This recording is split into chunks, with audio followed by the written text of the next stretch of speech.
पाकिस्तान तहरीक इंसाफ कह रही है जी कि अब तो हमें पता चल गया कि हमारे साथ आप दाव मारने वाले थे, अब हम आपको छोड़ेंगे नहीं, हम ये आईनी तरमीम किसी सूरत में नहीं होने देंगे।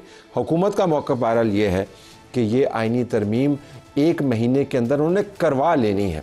अब ये तमाम मुद्दे का हम अहाता करते हैं। हमारे पास अली असगर खान साहब मौजूद हैं, पाकिस्तान तहरीक इंसाफ के सीनियर रहनुमा, उनका बहुत शुक्रिया, उन्होंने हमें ज्वाइन किया। हमारे पास जाहिद खान साहब मौजूद हैं, सीनियर सियासतदान, साबिक रहनुमा ANP। जाहिद खान साहब के बारे में हम आपको बता दें, कैरियर इनका बड़ा तवील है, 40-45 साल पर मुहित है, लेकिन 18वीं तरमीम के अंदर इनका एक बड़ा कलीदी किरदार था। तो इनको पता है कि जब आइन में तरमीम करवानी होती है तो क्या पापड़ बेलने पड़ते हैं, क्या होमवर्क करना पड़ता है। आपका बहुत शुक्रिया जहाँ पर हमें ज्वाइन किया।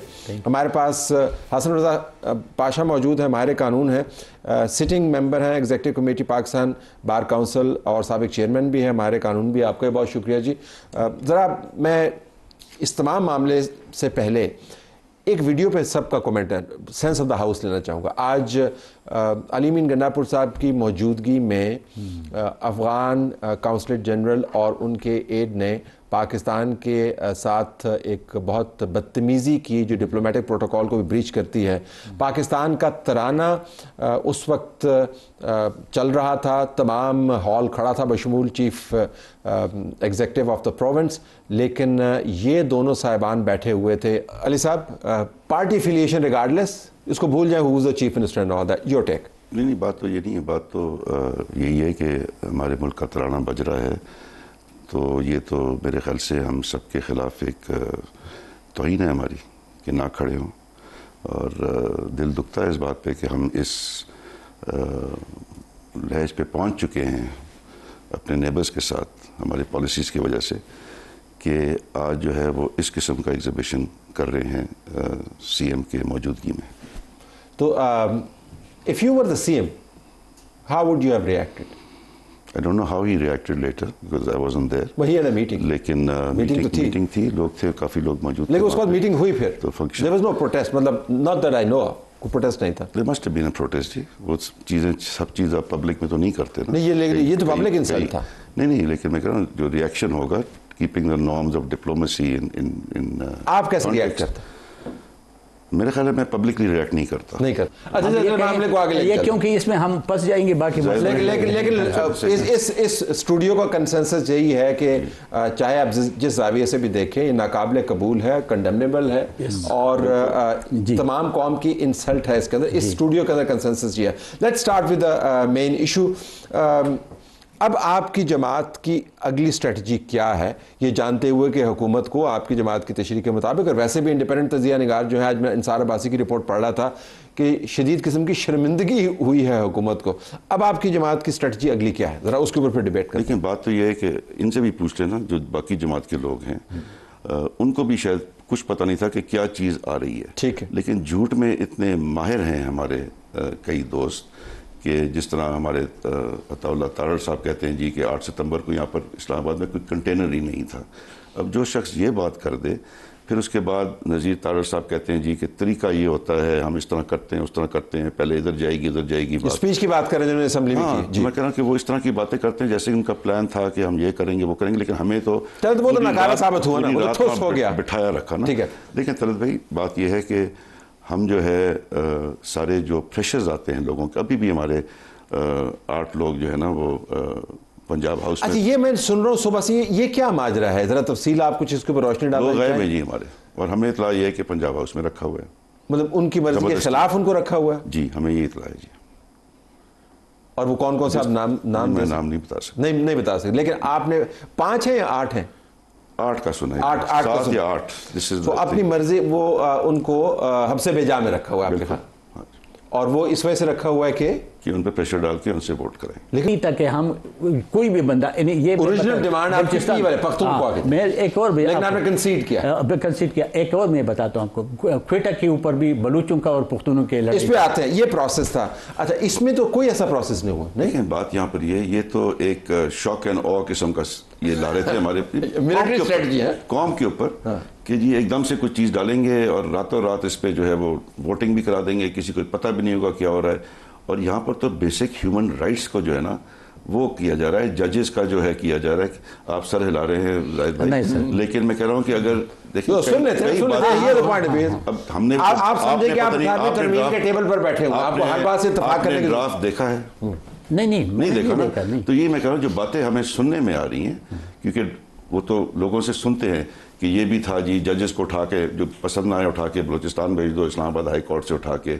एक तो जजेस के हवाले से कई बातें आ रही हैं, फिर लोगों के हवाले से कि आपको मिलिट्री कोर्ट में मतलब कि छोटे छोटे बहानों जो आपको सुनाई दे रहा था ड्राफ्ट के अलावा, ये चीजें हैं जो हमें जो इन्फॉर्मेशन मिली है, इस किस्म की चीजें जो बेसिक ह्यूमन राइट्स को जो है वो अफेक्ट करती है। लेकिन आपके पास कभी कोई ना ड्राफ्ट आया ना कोई, लेकिन ये बातचीत, ये शुनीद तो थी कि ये कुछ करने वाले हैं, उसके ऊपर पार्लियामान के अंदर तो बहस तो चल रही थी कि नहीं? शुनीद तो थी कि करने वाले हैं, लेकिन और हमें पता था क्या करने वाले हैं, पहले क्या करने वाले, किस एक्सटेंट तक जाने वाले हैं। ठीक है, ये हमारे पास ये सिर्फ ये है ना एज लिमिट बढ़ाने की बातें थी, उसके हवाले से हमने सुना था ये शायद हो रही है। लेकिन बाकी चीज़ें जो साथ साथ जो बाकी नुक्ते थे वो तो इतने डेंजरस थे कि वो इस कौम पर को बिल्कुल जो है ना लगता यह था कि ये भुट्टो साहब, जिस तरह आपको पता है ना कि 1.5 साल तो वो चीफ मार्शल लॉ एडमिनिस्ट्रेटर भी रहे थे, तो लगता था कि शहबाज शरीफ साहब को भी यही ख्याल आ रहा है कि मैं भी शायद चीफ एक पार्टी का पर्सपेक्टिव है, इतना ड्रैकोनियन नहीं। Will that be acceptable to the country? या बंदयाल साहब हो, या खोसा साहब हो, या अजमत सईद साहब हो, क्यों पाकिस्तान में तो टाइमिंग की भी बात है ना जी कि इस टाइम पे ये सब कुछ अगर इस वक्त, तो वैसे मैं आपसे सवाल छोड़ा जाता हूँ, अगर इस वक्त बंदयाल साहब चीफ जस्टिस होते हैं तो क्या आप इसके ऊपर इतने ही मोतरज होते हैं या नहीं? Let's get back to the debate after the break. हुकूमत का ख्याल था कि उसने आइनी तरमीम का मैदान मार लिया है, लेकिन आखिर में पता चला कि मैदान ने उसको मार गिराया है। लोगों का ख्याल है कि इस आइनी तरमीम को इंट्रोड्यूस करवा के ज़मीनी तौर पर और उसके बाद पसपाई इख्तियार करके हुकूमत ने बड़ी शर्मिंदगी उठाई है। लेकिन फ़िलहाल हम हुकूमत के मामलात नहीं डिस्कस कर रहे, हम ये जानना चाहते हैं कि वाक़तन पाकिस्तान के अंदर 60,000 केसेस का बर्डन सिर्फ सुप्रीम कोर्ट में, लोअर कोर्ट्स के अंदर 27 लाख केसेस का बर्डन है। उन लोअर कोर्ट्स को हाई कोर्ट सुपरवाइज़ करती हैं, हाई कोर्ट्स का अपना बर्डन जो है वो बहुत ज़्यादा है। सिर्फ आइनी पिटिशंस सुप्रीम कोर्ट के पास नहीं जाती हैं, आइनी मामला जो है हाई कोर्ट्स के अंदर भी जाते हैं। तो क्या हमने इसको स्ट्रीमलाइन करना है या नहीं? तो इसके ऊपर वापस मेरा बड़ा जो सवाल था आपके लिए, आपको क्या ये एतराज़ है कि मुमकिन तौर पे चीफ जस्टिस काजी फायज़ ईसा कॉन्स्टिट्यूशनल कोर्ट के हेड होंगे और फिर वहाँ पर वो मामला तय होंगे जो आपको बराह रास्त मुतासर करते हैं, विच मीन्स कि आपका एतराज़ पर्सन स्पेसिफिक है, ये जो तरमीम है ये पर्सन स्पेसिफिक नहीं है। कुछ साथ एक और भी ऐड कर दें कि अगर काजी फायज़ साहब आईनी कोर्ट के चीफ जस्टिस ना बने फिर ठीक? नहीं जी, मेरे देखिए ये मैं पार्टी लाइन नहीं कह रहा, अपनी जाती हम तो अब तजिया कर रहे हैं इसका जी। मेरे ख्याल से जी पहले तो इशू जो ये है, पार्टी लाइन भी यही है कि जो असेंबली आज बनी बैठी है इसका हक है, मतलब कि ये क्या वाकई लोगों के नुमाइंदे हैं कि ये इतने बड़े मसाइल को जो है वो पेश करें, इस पर हल करें, हम उनसे डिबेट करें इस हवाले से। तो हम तो एक तो उनकी जो है लिजिटिमेसी को ही चैलेंज करते हैं कि उनकी वो है ही नहीं कि वो इस असेंबली में बैठें। दूसरी बात यह है कि देखें, आपने कहा कि एक बैकलॉग है, तो पूरे जुडिशल सिस्टम को दोबारा से देखने की ज़रूरत है। सिर्फ आप एक चीज़ को लेके वहाँ से उठा के इधर रख के और किसी जज को वहाँ बिठा के इसका हल नहीं कर सकते। तो आपको पूरे जुडिशल सिस्टम, सिलेक्शन ऑफ जजेस, उसका प्रोसेस, उसमें सिविल सोसाइटी और बार काउंसिल्स और even civil society includes media people all that, और पब्लिक हियरिंग, वो सारा सिलसिला एक होता है जी जिसके हवाले से आप किसी जज को भी अपॉइंट किया जाए। तो मैं कह रहा हूँ वो सारे सिस्टम को आपको देखना है। आपके तो अब रिफॉर्म के खिलाफ तो नहीं हो रही, तो अच्छी बात है। रिफॉर्म के खिलाफ तो हम नहीं हैं, मतलब कि ये कह रहे हैं कि इसको बैठा दें उसको बैठा दें, लेकिन इसको जिस तरह जायद साहब ने बात की, एक लंबी तवील बहस है ये, जिसके जरिए जो है इसको हम सॉल्व करके कहीं पहुंचे। लेकिन हम बात तो उनसे करेंगे जो लेजिटिमेट नुमाइंदे हैं लोगों को। जब हम उनको जिस तरीके से वो आए हैं, जो उनको एक्सेप्ट नहीं करते। आपकी पार्टी कहती है आपने सिर्फ फौज से बात करें, तो फौज की बात करना है जी, लोगों से बात करनी है। तो लोगों से, और अवाम जो है, देखें पावर जो है अवाम के पास है, हम ये बार बार भूल जाते हैं। हम सोचते हैं कि एक जज आ गया, दूसरा जज आ गया, तो रेफरेंडम करा लें, क्या करें, आर्मी चीफ आ गया, दूसरा आर्मी चीफ आ गया, उससे फर्क पड़ेगा?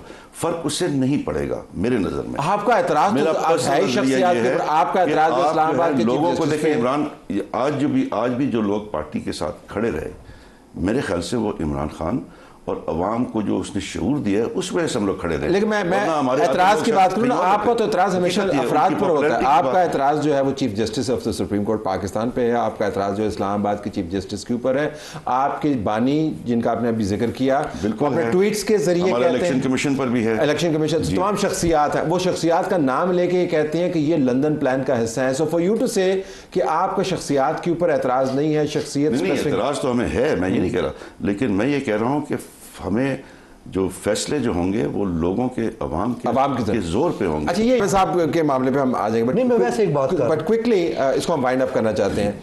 आपके ख्याल में इस हुकूमत की मौजूदगी में इस असम्बली से किसी तौर भी कोई भी तरमीम आपको काबिल कबूल नहीं है आईनी, ये वाली आईनी हो या कोई आईनी तरमीम, क्योंकि आपका फंडामेंटल स्टैंड तो अब यही है ना। देखिए, हमारी जंग 3 फ्रंट्स पे है। एक तो असम्बली के अंदर जो कह रहे हैं कि ऐसे ये भी पेश करते हैं, वो भी पेश करते हैं, तो हमें वहाँ पर अपनी बात करने की एक गुंजाइश मिलती है, हम बात करते हैं। दूसरा हमारा जो है लीगल फ्रंट पे हमारी है, और जो मेन हमारी चीज़ है वो अवाम को हमें ऑर्गेनाइज करना, उनको मोबिलाइज करना और अवाम की ताकत के ज़रिए इस मुल्क में तब्दीली लाना।